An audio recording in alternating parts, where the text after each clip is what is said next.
Zdravo! Hey, my name is Fassil and welcome back to another episode of Fassil Eats the World. Today, we'll be taking a look at the frankly confusing country of Bosnia and Herzegovina. Bosnia and Herzegovina is a country located in southeastern Europe and is the second Balkan country we have visited, the first being Albania. Go check out that video if you haven't already. Bordered by Croatia to the north and west, Serbia to the east, Montenegro to the southeast, and has a very small coastline with the Adriatic Sea to the south. Alright, so this next part's going to be a little confusing, but try and stick with me. Beginning with the name, Bosnia and Herzegovina aren't two different people groups, but regions, with Bosnia referring to the larger northern portion and Herzegovina being the southern part. Due to the Dayton Agreement, the countries again split up into two entities, those being the Federation of Bosnia and Herzegovina, which serves its majority Bosniak and Croat population, and the Republic of Srpska, which serves its majority Serb population. As someone who was born in the early 90s, I was surprised at how little I knew of the Bosnian Wars and the Yugoslav Wars in general, and I sincerely encourage all of you to dig a little bit deeper into this topic, because I cannot in a 10-minute video about food give it justice.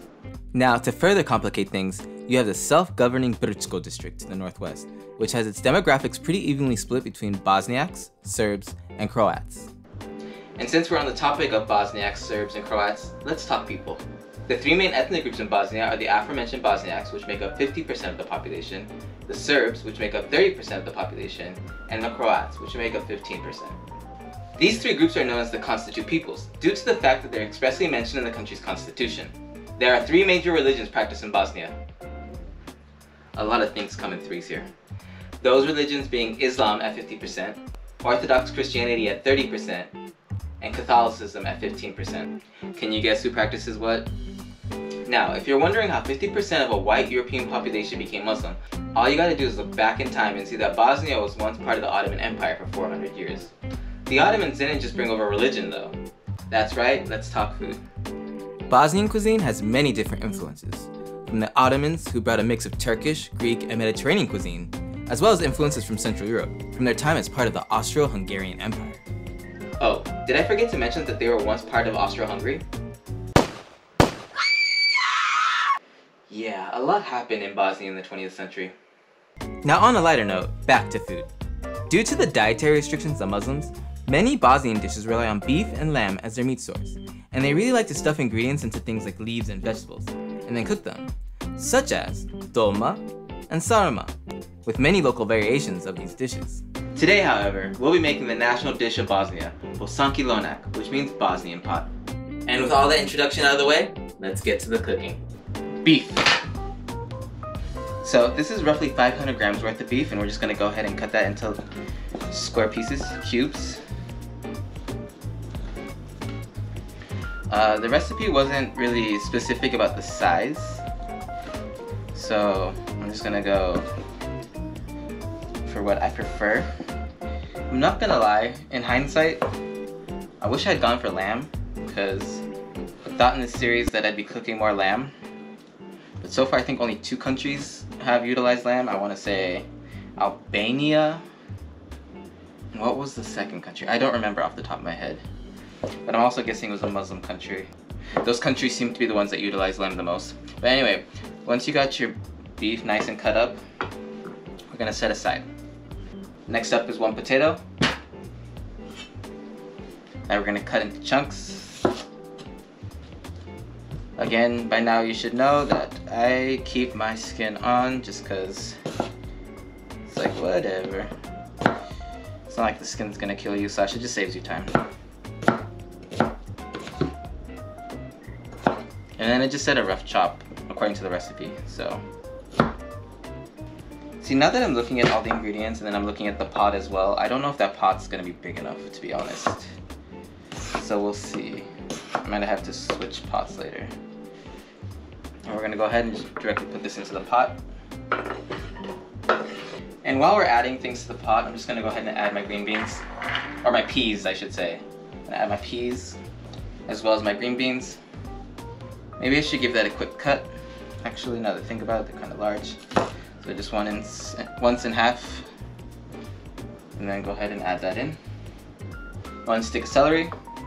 So I'm just gonna go ahead and just slice that once in half down. Oh, I'm used to doing this with a smaller, skinnier knife, now that I think about it. But yeah, just slice that once in half and then Go ahead and give this a quick chop. I know the table's shaking. I gotta get a better table for these videos, but this is what I got to work with. I'm gonna go ahead and just throw this into the pot. Okay. 1 carrot. So cut off the ends.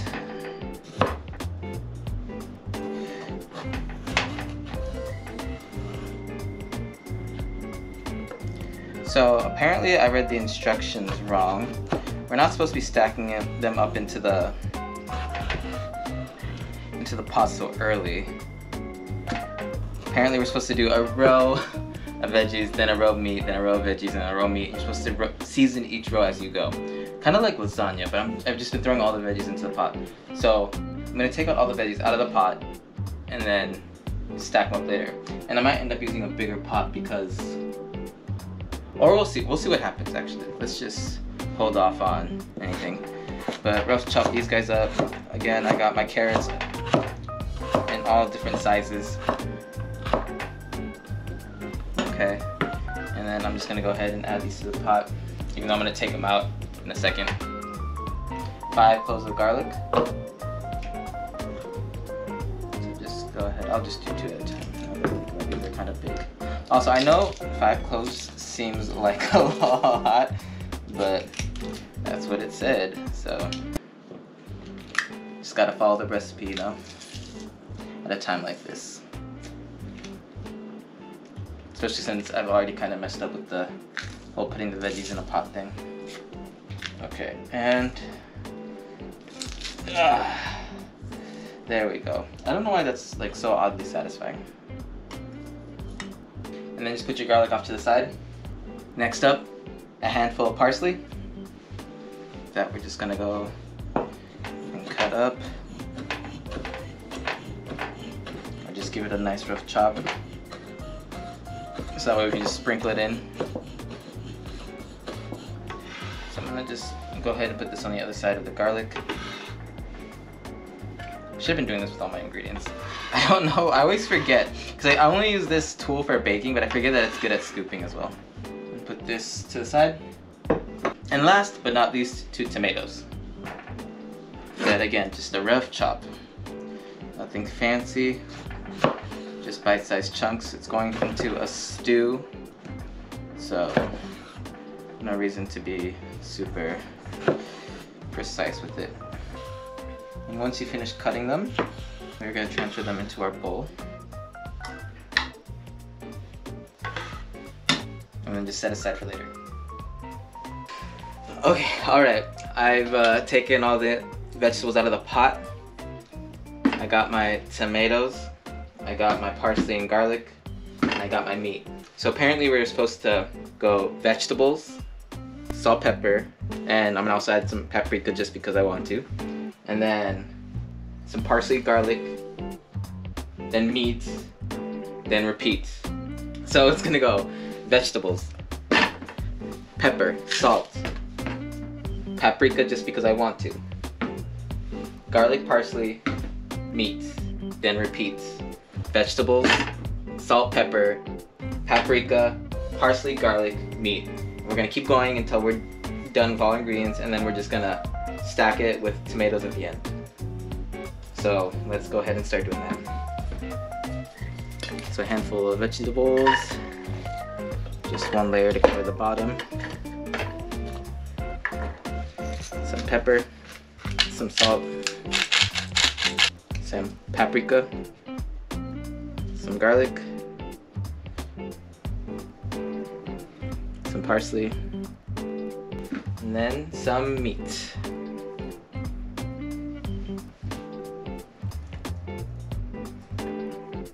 And then we're gonna repeat. And then to top it all off, tomatoes. Next we'll add about 1/2 cup of water. And then about 2/3 a cup of white wine. 1, 2. And then we're gonna set this to high.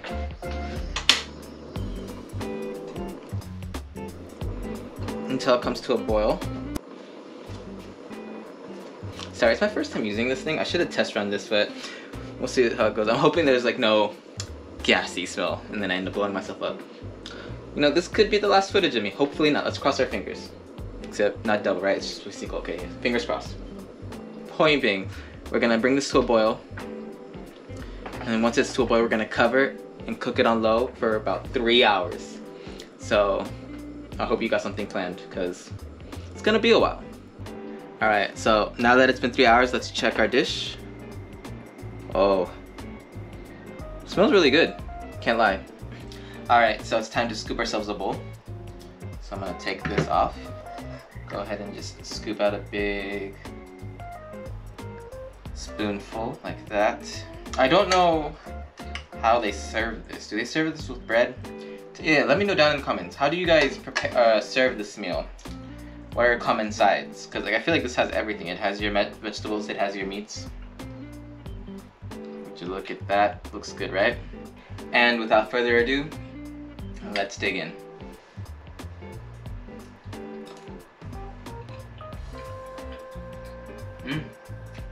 Okay. One more. Okay, I gotta take another bite actually. So first impressions, excellent. 2 thumbs up, honestly, very good. You know, the beef is nice and tender. The potatoes, oh, just soft. The onions and the carrots adding all that flavor and fragrance as well as the garlic.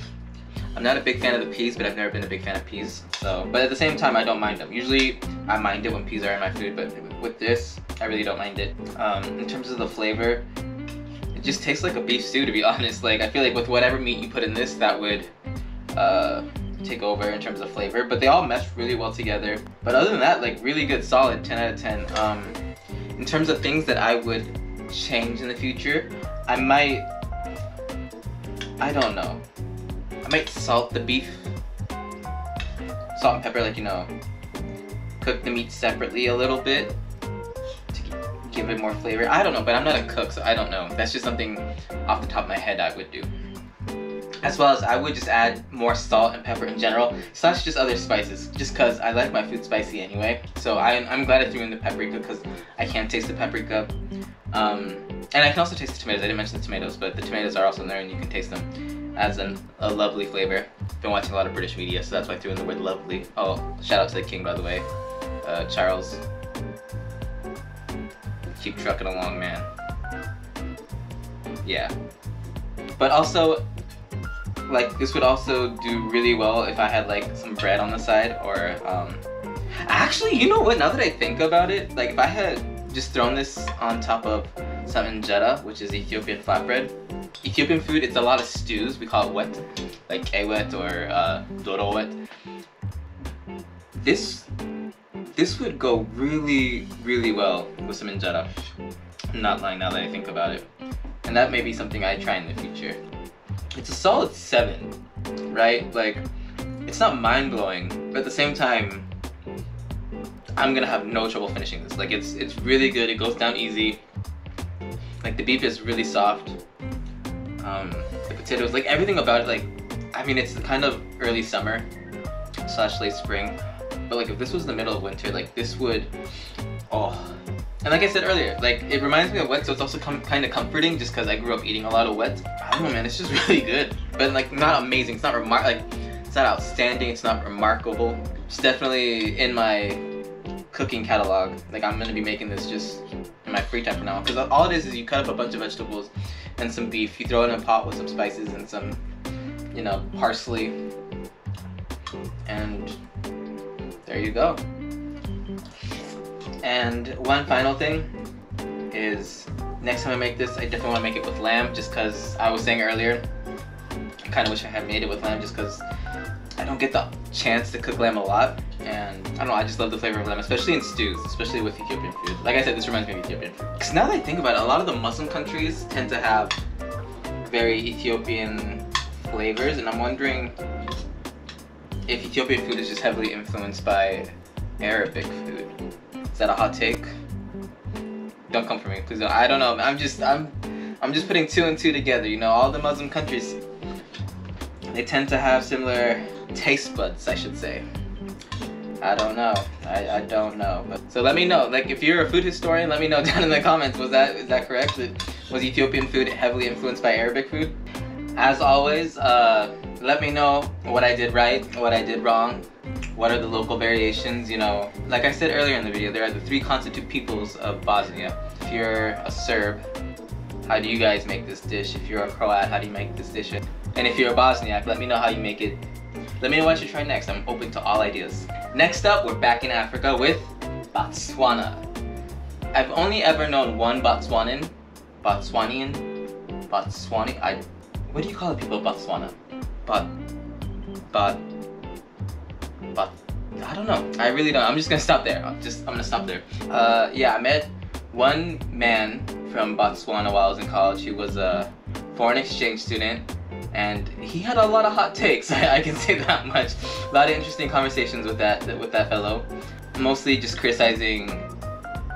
You know what? Let's just not get into that. But he was a cool guy, nice guy. Taught me a lot about just the way I viewed the world, just coming from a first world country, and to check myself every once in a while. But other than that, if you happen to be watching this video, please leave a comment down below and let me know what I should make from Botswana. I have no idea. I can kind of guess what Eastern African food would look like, and to an extent Northern African food, but West African and South African food, I couldn't tell you what. I think West African food's fish, right? That has to be a lot of use of fish. So good. Again, thanks for watching. My name is Fassil. This has been Fassil Eats the World. Until next time, peace.